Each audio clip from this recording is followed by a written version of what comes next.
The research of this thesis was propagated last summer, following criticism of Boris Johnson, who in a debate concerning the reopening of hair and beauty salons appeared to trivialise and mock an industry largely dominated by the labour economy and clientele of women. Recent research has revealed that the current pandemic has and will continue to have a more adverse impact on the experiences of women, their labour, familial positions, safety and mental health. But heralded a disaster for feminism, this catastrophe was arguably predetermined, the current crisis doing little more than to exacerbate pre-existing gender bias entrenched in our social, political and economic systems. This becomes acutely apparent in descriptions of how only 29% of medical PPE is designed to the female proportion, placing a greater risk to the health of women.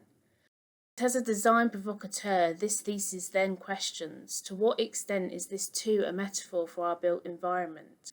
A man-made world. Arguably our cities too are artefacts designed acutely to the masculine, ergonomically shaped by their ideology, economics and habits. Who are our spaces designed for and who is excluded? This thesis explores the potential of gender as a tool in which to interrogate and critique space, with the ambition to develop a personal definition of a feminist spatial practice. To do this, we first recognise the commonality of both space and gender as social constructs.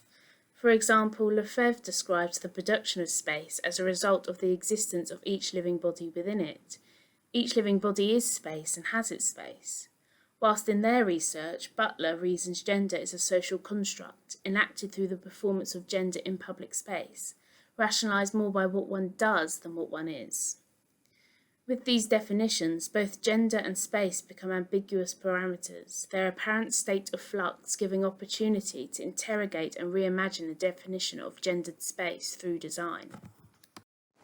To frame this exploration, this thesis centres around the typology of the feminine hair salon, an interior recognisable in most, if not all, societies, constructed through the common object, the chair, the mirror, the image, the apparatus, and is unique in its definition as a public space that is overtly gendered used in this context as both adjective and noun. In the first semester, I positioned the hair salon as a typological anchor from which to collect a series of case studies that narrated the experiences of women in the city, curated into an interior model. These case studies included the Winifred Atwell Salon, opened in 1958 as the first salon for black women in the UK, later destroyed in the Brixton race riots. The closing day of the oldest salon in Chinatown, New York, after 37 years, 2 months and 1 day, where gentrification in the city has priced out this community of migrant women.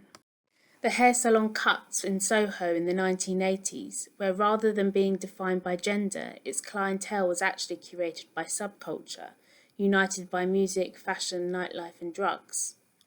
The roadside salons of South African townships, recognisable by the self-portrait murals painted on their facade. The Testament of Anwar, who ran an illegal hair salon during the IS occupation of Iraq, where the rights of women were diminished. A road in Essex that has 12 salons in a distance of half a kilometre, a consequence of the working class phenomena of the Essex girl. And finally, the autobiographical film by Akra Akunu, Afro Hair Rituals, where she recalls her visits to her grandmother's house to have her hair styled. What became clear is the hair salon's association with feminine identity, her culture, language, necessity, vanity and ritual. It is this that makes the salon interior charged as a gendered space. Going forward, this thesis then curates a series of 6 salon installations following these scenarios, with the objective not to redesign a hair salon, but rather to isolate and exaggerate the enactment and performance of gender, and reappropriate them through spatial design.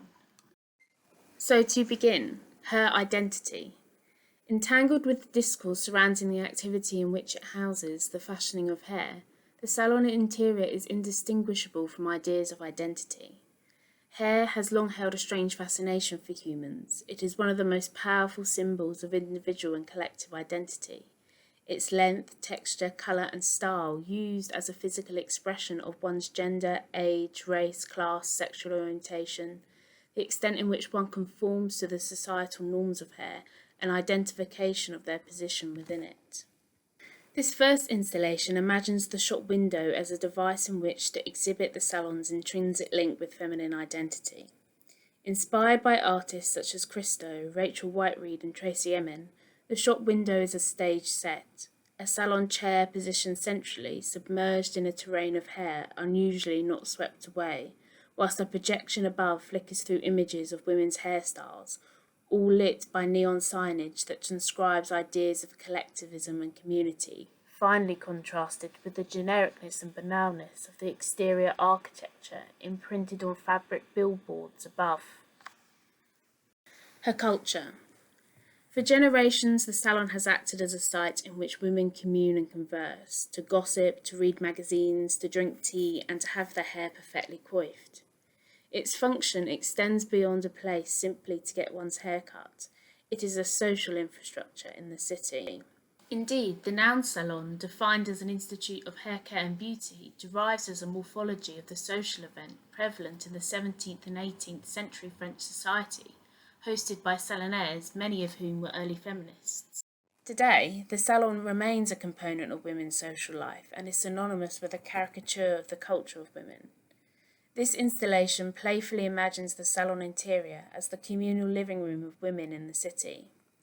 Its client is the ageing auntie on her fortnightly visit to have her purple rinsed hair washed and blow-dried, sitting for hours in the salon chair, watching television and gossiping over a lukewarm cup of tea, milk, 2 sugars.